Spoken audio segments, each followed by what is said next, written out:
Welcome to This Daring Adventure podcast, where we work on bridging the gap between where we are and where we want to be in order to live a bigger and bolder life. In this podcast, we will provide inspiration, tips, and skills you need to make your life the adventure you want it to be. Here's your host, mindset mentor, and life coach, Trista Gurton.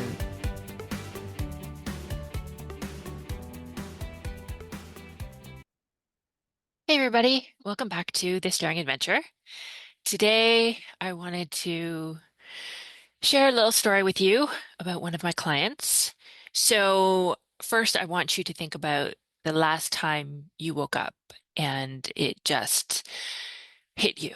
Before you even picked up your phone, before your feet touched the floor, that feeling, that low hum of dread, despair, something is wrong, nothing's working.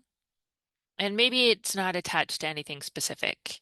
Maybe you couldn't even name it, but it was just there, like a weather system that moved in while you were sleeping. How many mornings has that been your reality? Because I want to talk to you today about what that feeling is actually costing you. Not in some vague, abstract sense, but the actual cost to your decisions, to your relationships, to the version of your life that is sitting just on the other side of what you're currently allowing your brain to show you. And I'm going to tell you about one of my clients. I'll call her Sarah, because her story might be the most useful mirror I can hold up for you today. When Sarah first came to me, she was burnt out. She was exhausted in a way that no amount of sleep could fix. She had a good life by every measurable standard: home, marriage, kids, career that paid her well. And she was feeling, as I said, burnt out, tired, just not enjoying any of it. Nothing was objectively wrong, and yet everything felt heavy. She told me, I don't know what's wrong with me. I should be grateful. I have everything. And I told her, I hear that. And I want you to know there is nothing wrong with you. There is. And that goes for everybody. There is nothing wrong with you. But we get caught up in what our brain is feeding us, the stories that it tells us, the habits, the loops, and the way it's filtering information.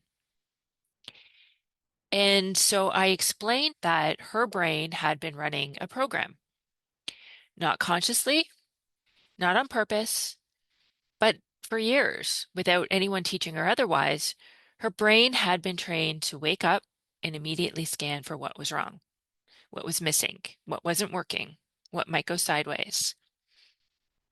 And it had gotten very good at finding it, right? What you focus on, you'll find more of. And so every morning before she'd even had her coffee, her brain was already serving her a curated highlight reel of every problem in her life over and over again.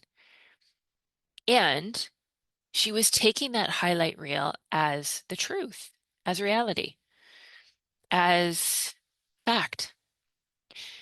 But here's what I told her. It's not reality. It's a filter. And filters can be changed.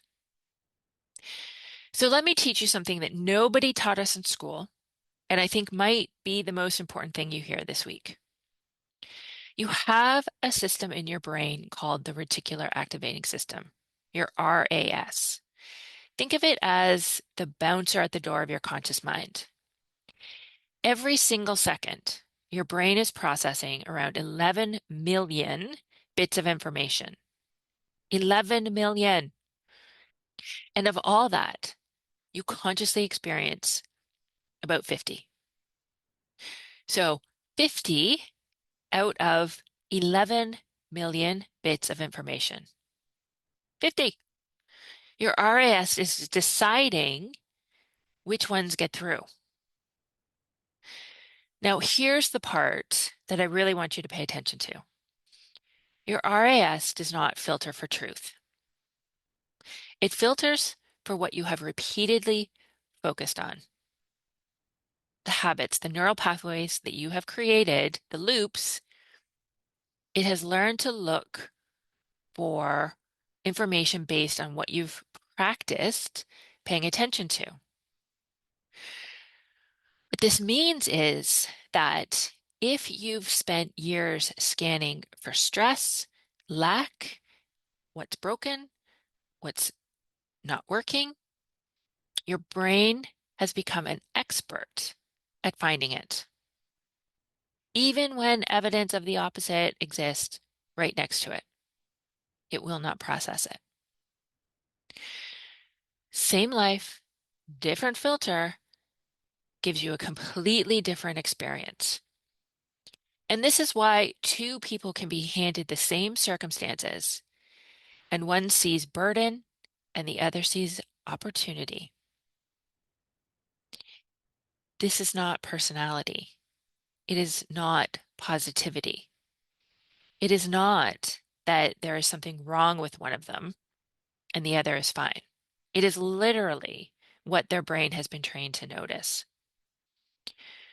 When I explained this to my client, Sarah, she actually cried, not from sadness, but from relief.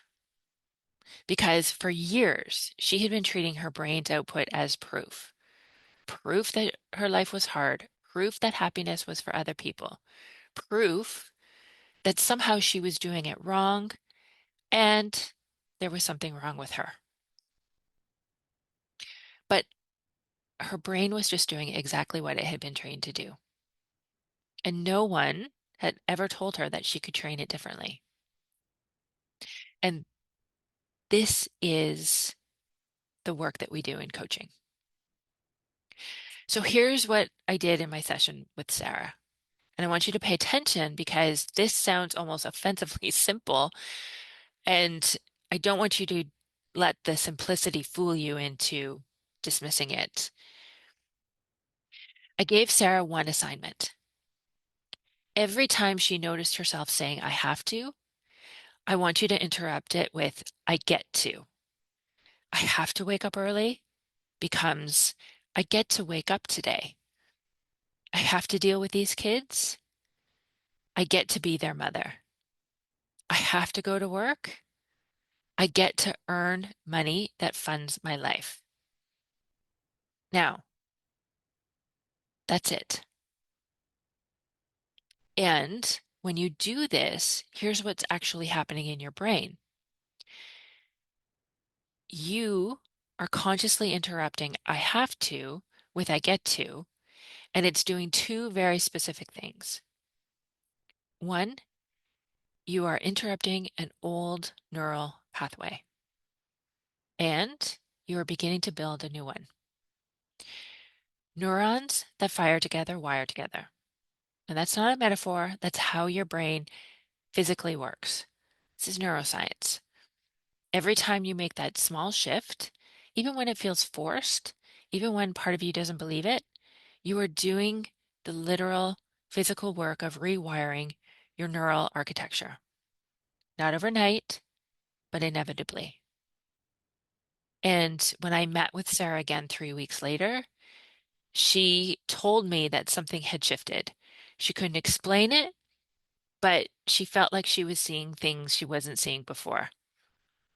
And I said, yes, that's exactly right. Your filter now is shifting. It is changing because your RAS is starting to surface different evidence. You're not imagining it. This is what really happens. What she had been doing with using the get to exercise was shifting her baseline emotional state. And when that starts to shift, her brain started to make different decisions. Most of us have a nervous system that is running on stress and scarcity. And our brain is making decisions designed to survive. It protects the familiar, it gravitates towards what's safe, it resists the unknown. It keeps you exactly where you are, not because that's what you want, but because that is what feels safe to a nervous system in survival mode. But when your baseline shifts towards safety and possibility, your brain starts to recognize opportunities it was previously filtering out. It starts to feel safe enough to choose differently. It takes up more space to say yes to things it was too contracted to see before. Listen, identity isn't what you decide to be. It's what your brain has rehearsed enough times to believe is true about you. When we are just operating on default, this is what our brain is doing. So we want to shift from that to be intentional and deliberate and choose what our identity is. Shift the baseline, shift what we create. And that's what changed for Sarah. It wasn't one big dramatic breakthrough. It was a slow, steady recalibration of what her brain expected the world to be. And she stopped waiting to feel grateful and started using gratitude as a training tool. Practiced every morning, not because things were perfect, but because she was retraining what her RAS went looking for. Now, it's been 6 months since Sarah started this exercise, and she doesn't wake up with the dread anymore. She doesn't wake up with the stress.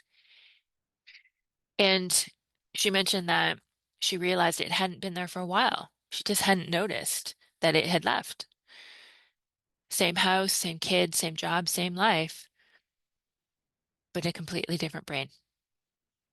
So let me ask you something. What is it costing you to keep running the old filter? Not in some future hypothetical sense, but right now, today. What decisions are you not making because your brain is running on survival? What opportunities are you not seeing because your RAS is trained not to see them? What version of your life is just sitting just past the edge of what you currently believe is possible for you? You're not stuck because your life is too hard. You're stuck because your brain has been trained to treat hard as the default. And every day you don't interrupt the pattern, you're paying a compound interest bill on that original programming. The cost isn't dramatic, and that's the insidious part. It's not a crisis, it's a slow leak. It's the version of your life that never quite gets to full, the relationship that stays at the surface level, the business that almost takes off, the joy that always just feels slightly out of reach. That's what the old filter is costing you. Your brain is not telling you the truth. It's telling you a story it was trained to tell. And you can learn to tell it a different one. And really, that's what coaching does at the deepest level. It's not cheerleading, it's not just accountability. It is the systematic evidence-based work of helping you identify the filter your brain is running and retraining it piece by piece until your default state changes. And you wake up and the dread and the burnout isn't there anymore. Until you look at the same life and see something completely different. Until the possibility you could always sense but never quite reach starts to feel like the most normal thing in the world. That is available to you, not someday, but now, with the right support and the right tools. So, this sounds like work you want to do. I want you to come find me. The link is in the show notes. Let's talk about what your filter has been costing you and what happens when we change it. Thank you for listening. I'll see you next week. Bye-bye.